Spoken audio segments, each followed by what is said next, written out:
Olá, assinantes do Panorama Farmacêutico, eu sou Leandro Luiz e sejam todos bem-vindos e bem-vindas a mais uma edição do Panorama Talks, nosso programa dedicado ao mercado de medicamentos de especialidades no Brasil e que tem patrocínio da Abradmex, a principal associação representativa desse segmento. E nessa jornada, né, em busca de entendimento sobre os desafios dessa área de specialty, mercado de especialidades, a gente tem que ouvir também uma das pontas mais importantes dessa operação, que é a logística, né? E nada melhor do que a gente receber aqui o Felipe Celistri, com uma ampla experiência de mercado, e hoje ele lidera, é o CEO da Luft Logistics, na divisão de healthcare. E realmente tem muitos desafios diários aí a cumprir para que consiga escoar medicamentos e especialidades por todo esse canto do Brasil. Felipe, obrigado aí pela presença e pela oportunidade. Obrigado a você, Leandro, pelo convite. É um prazer estar aqui. Parabéns pela iniciativa. Eu acho que se abre um fórum de discussão importante aqui. Que bom. E, bom, acho que é legal para contextualizar nosso espectador em relação ao atual patamar da Luft no mercado. Acho que seria legal você destacar alguns números da operação, mostrar um pouquinho como vocês estão atuando em território nacional. Bacana. Bom, como você falou na introdução, né, eu lidero a divisão de saúde do Grupo Luft, uma das nossas três divisões.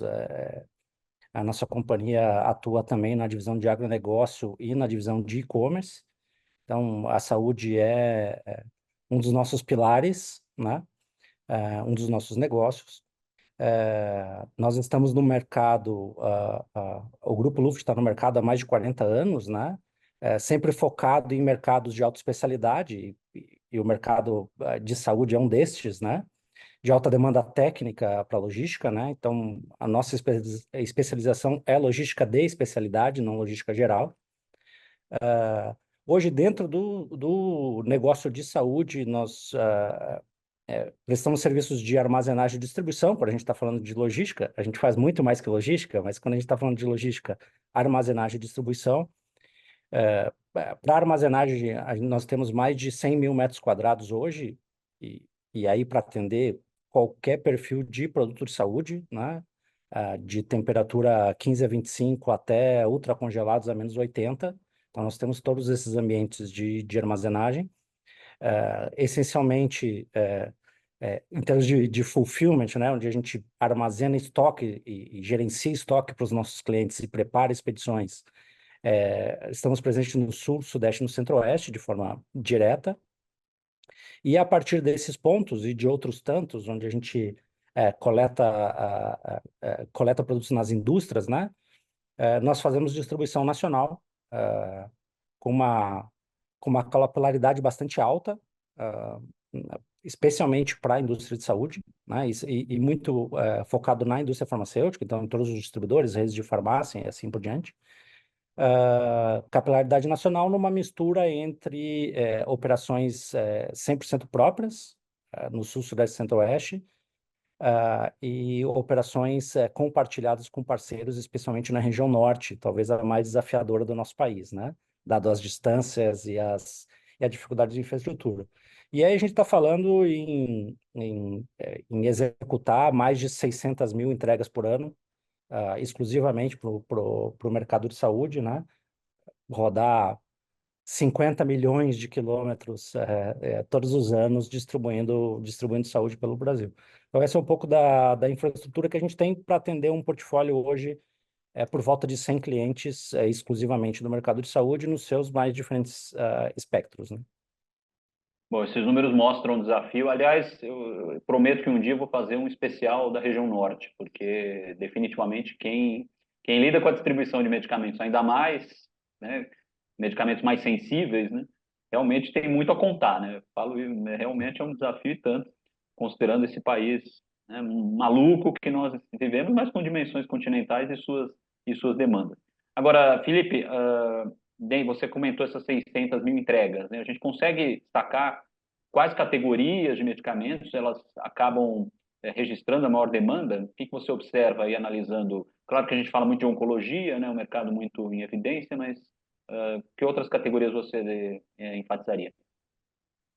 Quando a gente fala em escala para logística, né? Então, assim, que faz o maior volume, né, em termos de escala e não em termos de valor agregado de produto, né? E se você for perceber uma tendência de mercado, se você analisar os dados da indústria, você vai ver que ela cresce em valor e nem tanto em escala, né? Se você for falar em escala, claro que OTC e todos os genéricos e os medicamentos de menor demanda técnica têm uma escala maior, né, em termos de quantidade movimentada, né? Mas talvez eles não representem o maior desafio, né?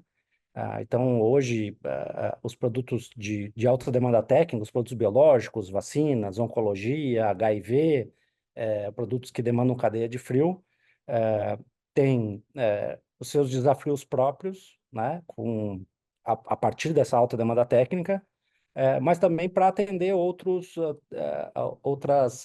dificuldades que a gente vê no país, como a de segurança, por exemplo, nas estradas, né? Então, é um volume menor, é uma escala menor, mas um valor agregado bastante alto e representativo, e aí você tem um cuidado adicional. Então, eu diria que o mercado cresce muito em produtos de alto valor agregado e alta demanda técnica, mas cresce muito em valor de mercadoria com uma demanda reduzida ainda, né? Nesse momento. Claro, para alguns deles, o próprio Ministério da Saúde é um dos principais clientes, né? Então, há uma certa concentração, de pontos de distribuição. Eles não são tão extensos como são os medicamentos de forma geral, que tem um número de endereços, né, de entrega mais amplo e mais espalhado ao longo de todos os estados do país, né? Agora, considerando esse cenário, Felipe, como é que funcionam os contratos das operadoras logísticas como a Luft? Quer dizer, vocês firmam principalmente com a indústria farmacêutica, queria entender um pouco como é que funciona essa dinâmica nas negociações.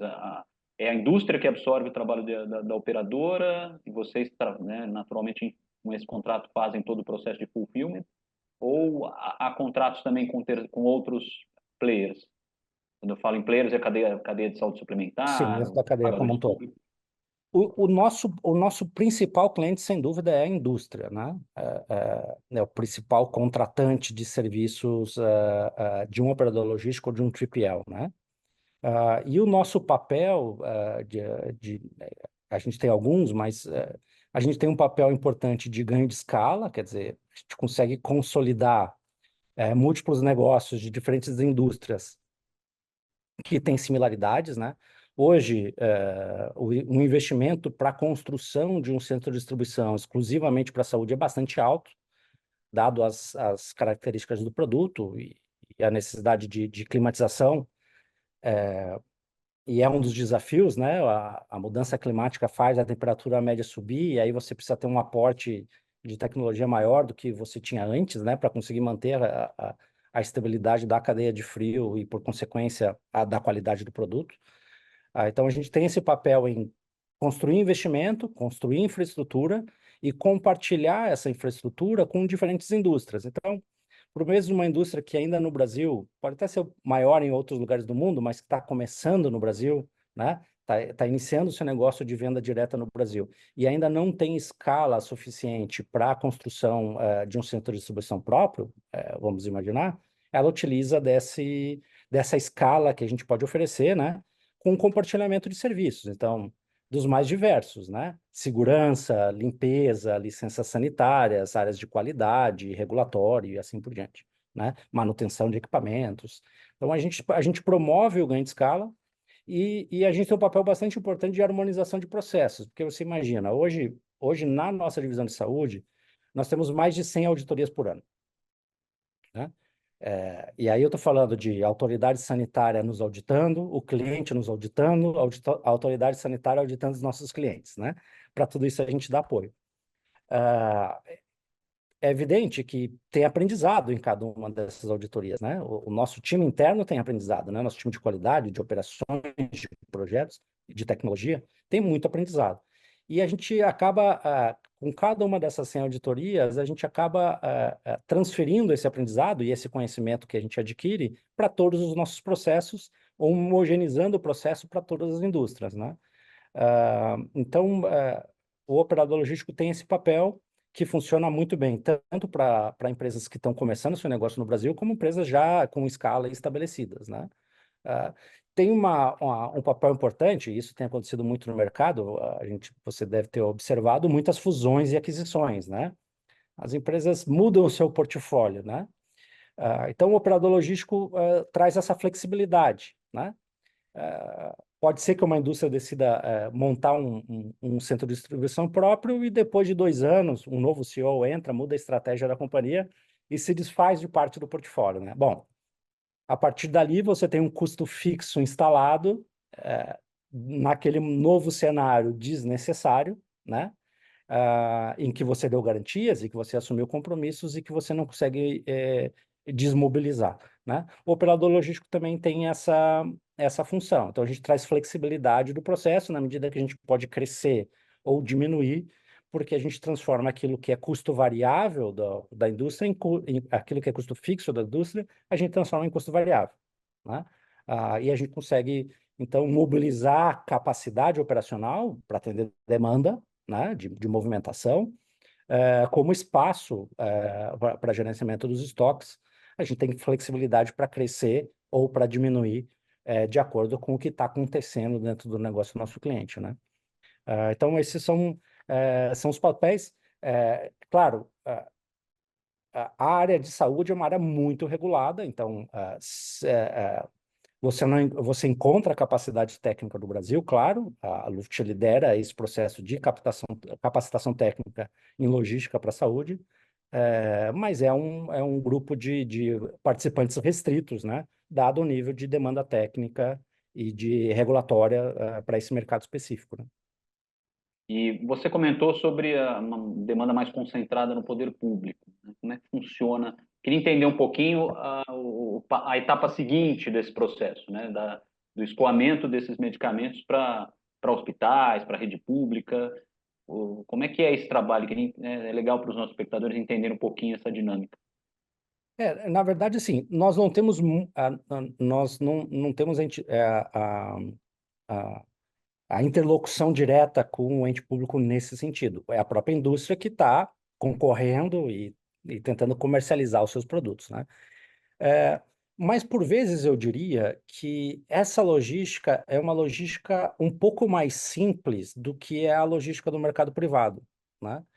Porque a gente tem um fator que é um fator bastante relevante para quem trabalha com supply chain, com planejamento e logística, que é a antecipação do planejamento, né? Existe uma antecipação maior de planejamento quando a indústria está vendendo diretamente ao ente público, né? Então, ela participa de um processo de licitação e a partir daquele processo de licitação, se ela ganha, ela planeja como ela vai distribuir os produtos ao Ministério da Saúde, né? E a gente tendo essa informação de planejamento de forma antecipada, e convencionalmente a gente tem, né? A gente também consegue planejar a logística, né? O que não acontece no mercado privado, né? No mercado privado, o armazém, nesse momento, está recebendo pedidos, né? Eu sei qual é a capacidade instalada do armazém, né? Hoje eu tô em São Paulo, então a capacidade instalada do armazém de São Paulo é conhecida por nós. Quanto eu vou receber de demanda dos clientes para expedir, eu não sei, né? Eu vou saber quando eles pararem de faturar, né? Pode ser acima dessa capacidade instalada, e aí a gente vai ter que mobilizar de outros artifícios para atender essa demanda, ou pode ser muito abaixo. Esse número é desconhecido, né? O planejamento é feito para o dia, né? Para o ente público, não. A gente tem um planejamento antecipado, então a gente consegue planejar e programar, né? O movimento que a gente tem visto é um movimento que aconteceu de concentração de entregas para o Ministério, agora está novamente sendo espalhado ao longo do Brasil. Então, a gente percebe algumas entregas que antes eram muito centralizadas, né? Em São Paulo, em Guarulhos ou mesmo em Brasília, e agora passaram a ser direcionadas diretamente para os estados, né? Então, a gente vê um fracionamento maior, a gente viu, por vezes, uma concentração, né? Porque era fracionado, então começou a concentrar em poucos locais de entrega da indústria para o órgão público, e agora ocorre um movimento de novo oposto, que é um movimento de fracionamento, de entregar diretamente nos estados. O que me parece ser bastante razoável, fazer sentido, do seu ponto de vista da logística, você ganha tempo, né? Você chega, do seu ponto de vista do usuário, da população, você chega mais rápido, né? Tem uma etapa a menos no processo. Mas, claro, para quem está operando, é um desafio maior, né? Uma coisa é entregar, como eu falei, estou em São Paulo, uma coisa é pegar um caminhão aqui e entregar um caminhão cheio em Guarulhos, né? Outra coisa é transformar esse caminhão cheio em 27 entregas e entregar um pedacinho dela em cada lugar do país, né? Mas é uma coisa que a gente gosta de fazer e a gente tem capacidade técnica para isso, com todos os desafios que o mercado brasileiro apresenta, né? De infraestrutura, de burocracia fiscal, né, no trânsito dos estados e de controle de temperatura em rotas que um pedaço dela está frio, outro pedaço dela está quente, né? Aconteceu isso essa semana, né? São Paulo estava a 6 graus, né? E se você subir para o Nordeste, estava 32, né? Aí, se Então, bobear, dependendo, você em São Paulo você vai ter essa dificuldade, essa variação também, né? dependendo, hoje foi um dia, né? Quando é Verdade. bastante frio, agora está quente. Então tem esses desafios, mas assim, é um desafio que a gente gosta. Quem é de logística e é apaixonado por isso, sabe como fazer, e o dia, por vezes, é bastante emocionante, né? Do ponto de vista de organização e planejamento, mas a gente tem capacidade técnica para isso.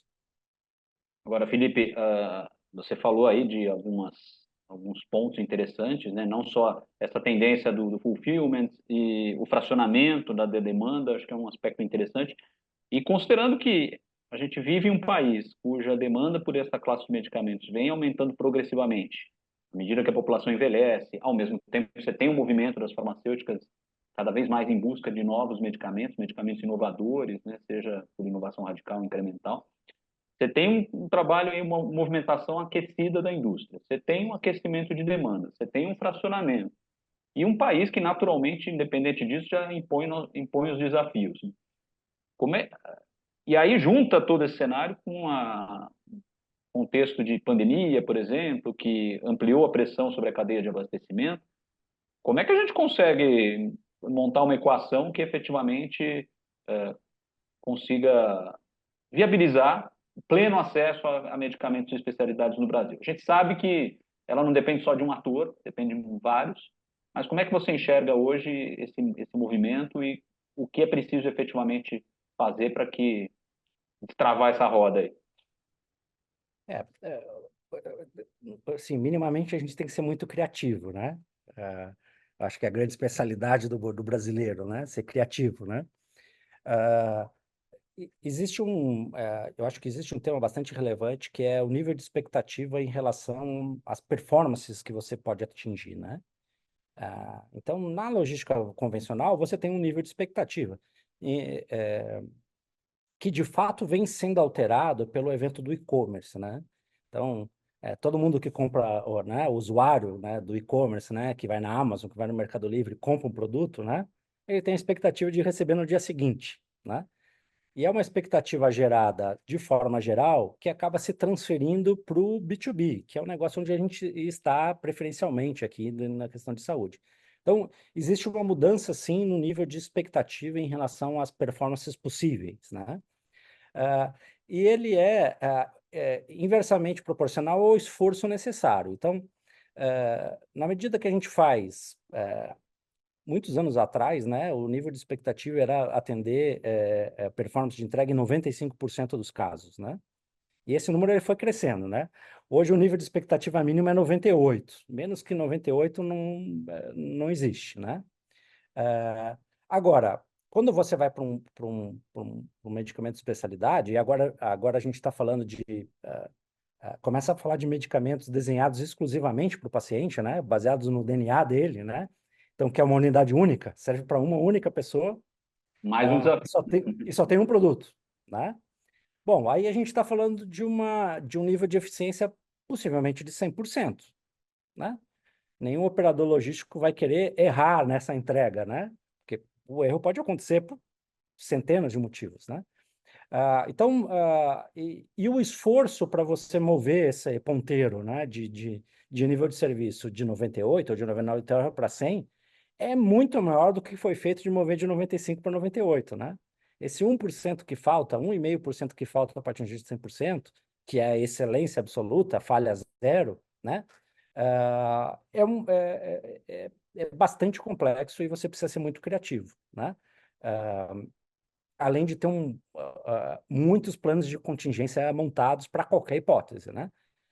Por quê? Porque, essencialmente, claro, quando você está falando dos grandes centros e movimentos que são curtos, né? Hoje, um centro de distribuição em São Paulo, para fazer uma distribuição em São Paulo, no Rio, em Minas, é um movimento curto, né? Mas como você falou, a gente tem a região norte, por exemplo. É uma logística longa, né? Mesmo que seja uma logística aérea, por exemplo, que poderia ser mais curta, envolve mais de um ator, né? Envolve uma companhia aérea para te dar apoio, né? E envolve os fornecedores da companhia aérea que fazem handling no aeroporto, porque hoje a companhia aérea não faz handling no aeroporto. Não é ela que carrega a aeronave e nem descarrega a aeronave, né? É o operador do aeroporto, né? Então aí você começa a incluir vários atores que precisam estar muito bem conectados e se comunicando muito bem.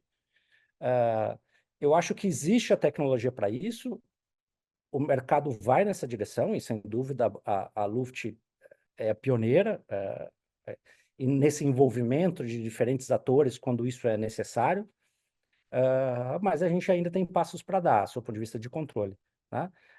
O que a gente observa havia um processo de digitalização avançado, e nós experimentávamos um processo de digitalização bastante avançado, que foi a um ápice da sua aceleração na pandemia, né? A pandemia exigiu que o processo de digitalização fosse definitivamente concluído. Então, o que você consegue hoje é um monitoramento, é a quantidade de informações que te permitam tomar decisão bastante robusto e alto. Então, a coracidade da informação melhorou muito e a velocidade de capturar, mesmo envolvendo uma logística com diversos elos, a velocidade para capturar essa informação também aumentou muito, né? E isso é uma vantagem para esse novo nível de exigência que se coloca, né? Então, você tem informação rápido, é uma questão de aprender como usá-la, né? Transformar esse dado em informação de fato útil para você tomar decisão, e, porventura, corrigir um processo, corrigir uma rota e conseguir atingir esse nível de expectativa. Eu acho que a gente segue com bastante força nesse caminho. Ah, ah, e aí o pessoal fala de IoT, inteligência artificial, como se fosse algo distante, e não é, já é algo presente. A gente tem muita coisa para aprender, a gente vai tirar muito mais dessas ferramentas do que a gente tira hoje, mas já tem um processo de aprendizado bastante avançado, e isso vai nos permitir atingir esse nível de excelência que vai ser necessário para esse novo perfil de produtos, né? E de alguma forma todo o setor está imbuído aí desse propósito, né? Porque o caminho está sendo traçado, né? A questão são os passos necessários para chegar numa excelência mais ideal, digamos assim. Tá, é o que se discute, claro. É, intercorrências a logística vive de intercorrências das mais diversas, né? E absolutamente inesperadas, né? Mas não, um, um acidente grave numa estrada que para a estrada e atrase uma malha por 4 horas, pronto, você tem uma intercorrência de uma variável que não estava sob o seu domínio absoluto, né? Mas esse não é a grande questão, né? Porque essas intercorrências elas vão acontecer, né? Semana passada eu estava em Santa Catarina esperando uma comitiva de clientes e nenhum deles chegou porque todos os aeroportos estavam fechados por neblina, né? Então não chegou. A carga que estava naqueles aviões também não chegou, né? Voltou para São Paulo. Então, são intercorrências que acontecem.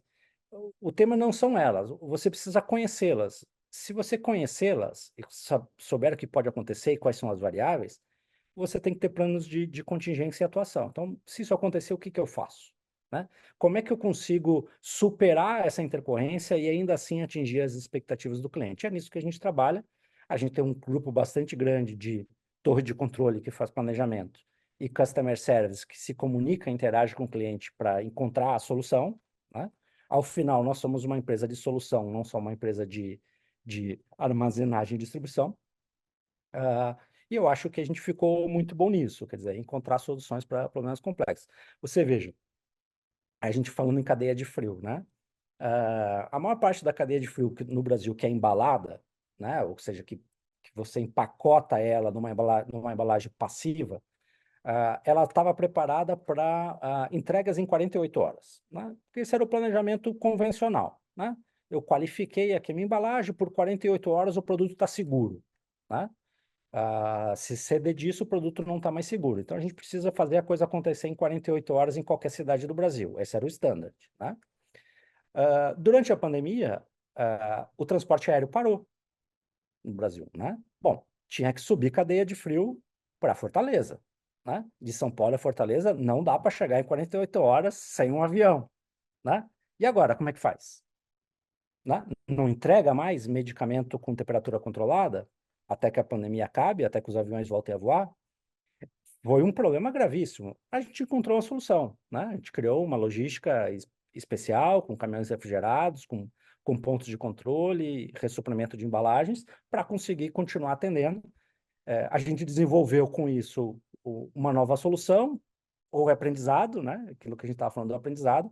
Isso virou um novo produto e hoje opera de forma regular, né? Virou uma alternativa, né? Uma nova alternativa em relação à modalidade de transporte que existia antes da pandemia. Então, eu acho que a logística é essa capacidade de adaptação, e é o drive que o time da Luft tem, né? De adaptação, né? Coisas podem acontecer e nossa velocidade de adaptação é que vai, é, eu diria, de alguma forma, o nosso cliente nos avalia mais pela nossa capacidade de adaptação do que de qualquer outra coisa. Então, você tem que saber reagir rápido, e reagir de forma efetiva e garantir a segurança do produto, que é mais importante. Muito bom, Felipe. Poderíamos nos alongar muito aqui falando sobre esse tema absolutamente sensível e dinâmico. Prometo fazer um programa sobre a região norte. Você já está convidado, né? Vamos. Vamos. Mas, Felipe, te agradeço mais uma vez aí pela oportunidade. Nós ouvimos aqui no Panorama Talks o Felipe Celistri, CEO da Luft Logistics na divisão de Healthcare. Felipe, obrigado aí pela presença. Obrigado, Leandro. Foi um prazer. Grande abraço. Bom, espero que vocês tenham gostado demais dessa entrevista e, para não perder nenhuma edição do Panorama Talks, vou deixar aqui a dica. Inscreva-se no canal, ative as notificações e acompanhe também o Panorama Talks nas redes sociais, grupos de mensagem e também no panoramafarmacêutico.com.br. Um grande abraço.